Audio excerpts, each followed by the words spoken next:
Just a bit of a quickie here.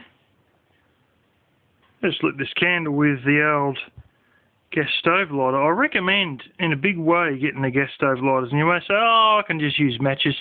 Well, I seem to notice that some of these matches, I've had this trouble before, in, shall we say, cold, humid weather, the match heads are hygroscopic. Now, what that means is they absorb water from the air, and then they sort of go mushy, and you'll go to light a match, and some of them, the ends will just sort of go plop like dry sort of clay. They sort of, well, they've got damp, and they won't light properly. So I do recommend highly, if you go off grid and you got to light candles and whatnot, getting one of these gas stove lighters because, you know, price-wise they're good, but they won't fail you like matches will, and you won't burn your fingers either.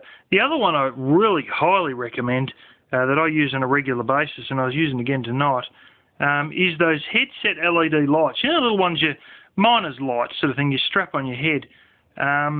They are so good for when you're carrying firewood from outside or locking up outside, or just got to do something outside, go and grab something out of your car and then come back inside, especially if you're carrying in, you know, buckets of water or more usually firewood from outside. Instead of running around trying to flick on a million lights, you know, just have one of those headsets. It saves you wiring lights up. It saves you having to, you know, try and set up a whole stack of cabling and stuff, you know, to the point of ridiculousness, to make it easy for you to see. And it's not as bad as carrying a torch around either, because you don't have to hang on to it.